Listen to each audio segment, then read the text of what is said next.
Despacito, Puerto Rico, rompe, rompe, rompe, rompe suelo, vacaciones en Puerto Rico. ¿Tú entendí? ¿Qué? Yo necesito 2 habitaciones para mí y mi esposa en toda mi familia. Sobre la playa, más ventana más grande para mí. ¿Tú entendí? Sí. Man, you don't know how to speak Spanish, do you? No, man, I don't. Man, I'm calling Puerto Rico. What part of Puerto Rico are you from? I'm from that small island in Puerto Rico called the Bronx. The Bronx. Man, the Bronx in New York. Same thing. Same thing. Oh, hell no. I am Bruce Jordan. I'm former IHG corporate and I manage over $1 billion in assets and $300 million in revenue. Well, Michael Jordan is the basketball. Bruce Jordan is the same to the hotel industry. My main goal is to give your hotel guests an amazing experience and give your hotel the tools it needs to keep your revenue numbers in the black and beyond.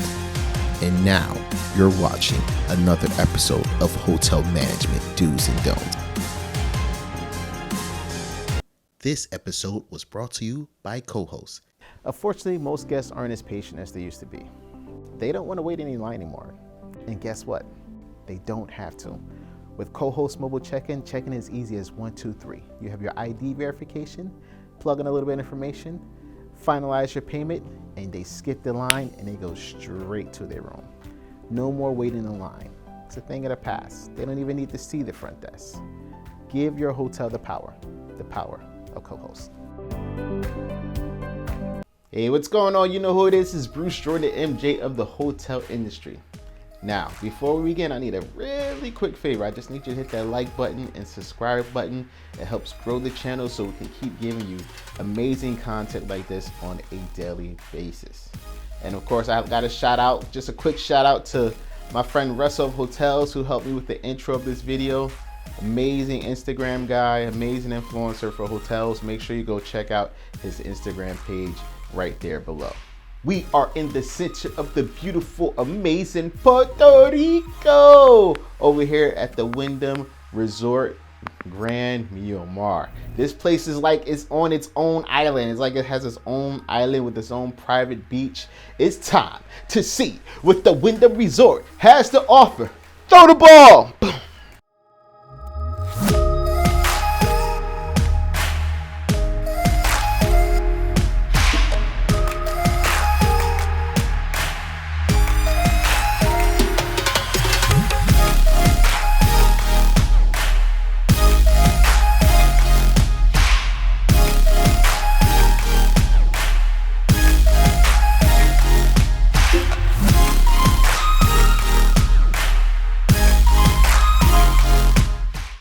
Now, when we visited this hotel, it was just opening back up due to being closed for COVID.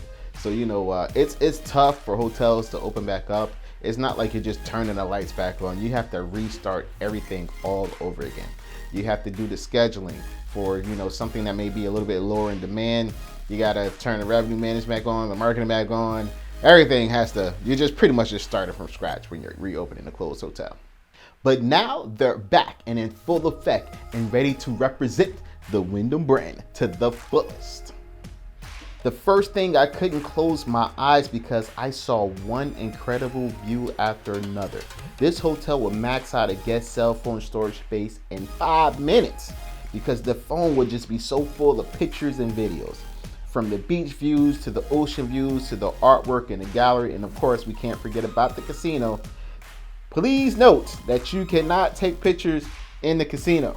I see why this hotel is one of the top resorts in the area. They just have a boatload of swimming pools. And you guessed it, for the golf course out here can't be beat. This is a well-maintained, beautiful landscape out here in Puerto Rico. The grass is so green, it would have made Snoop Dogg proud. Now, after you finish at the golf course, of course, you're gonna want to go straight to the beach. I mean, the beach is just so beautiful. beautiful water just bouncing off the sunlight. Just look at this place. It's ridiculous. With a view like this, who the hell would want to go home? Now this resort has so many pools. They have like a huge pool like to the side, then they have another pool in the middle, and then they have this other pool, like I guess, which is like a kiddie pool, but it's like a huge kiddie pool. Like the pool is about as long as the hotels. It's ridiculous. Another thing I loved about this place, it has like this little jungle safari with this river flowing down, like it's right in the back. I thought that was just amazing. Now let's move on to these operations. Like I said before, you know, this place is just opening back up. So one thing that I did notice is that they didn't have as many staff as they used to be. If I had to guess, they're probably bringing their best staff members first just to get things up to snuff. And then once the hotel is back up and running to full force, they'll bring in the rest of the crew to knock out this property one time. When you're opening a hotel that's previously closed, managers tend to bring in their best people first, and then they bring in the rest of the crew just to get things moving in the right direction. Now, the one thing that I didn't like in the bathroom was, for, I don't know why, but for some strange reason, they put light fixtures that had lampshades inside of the bathroom. Lampshades is the last thing you want in the bathroom because of the heat and humidity that the bathroom creates when the guest is taking a shower. That goes on to the lampshade, and it causes the lampshade, one, to do a little discoloration, and the second thing is, well, you know what happens when heat and humidity meets a cloth surface. It's not a good thing, if you know what I mean. Now this was definitely a strike against them. For me, I can't blame the hotel manager, but I can blame the hotel designer. Some designers are so focused on the look of the hotel that they forget that the design has to be practical for the operation to succeed. Now let's move on to revenue. Now, on their listings, they had some amazing photos of the property on their listing for the OTA sites. I was very impressed. I was not impressed with their lead photo. Now, for those of us that deal with Google My Business on a regular basis, you know, it's really hard to select your lead photo because Google will just take whatever photo that gets the most likes and clicks and the most action. Google will take that photo and make it your lead photo. So you have to go back and forth in Google My Business and keep changing your photo and deleting photos just to keep the lead photo that you want. But the OTA listings is something different. Okay, for them to show some palm trees that covers everything, so you only see a little bit of the ocean and a little bit of the beach and a little bit of the pool. Man, I live in Florida. I see palm trees every day as soon as I walk out the front door. So I don't know about you, but this one just didn't do it for me. This place is too beautiful for you to start off a guest with some palm trees. Let me know what you think in the comments below. Another thing that threw me off guard, I'm like, hold up, wait, was the property had like one of the highest review scores, but the lowest rate. I'm like, come on, man, you got an 8.8 and you got the lowest rate? Have you lost your mind out here? How is that even possible? From a revenue point of view, that just didn't make any sense to me. Now it's time for breakfast. Listen, PR has like the coolest breakfast sandwich that you've ever had. They just take this huge sandwich and they stuff it with all of this meat. It has so much meat inside this sandwich that the meat falls out of the sandwich when you pick it up.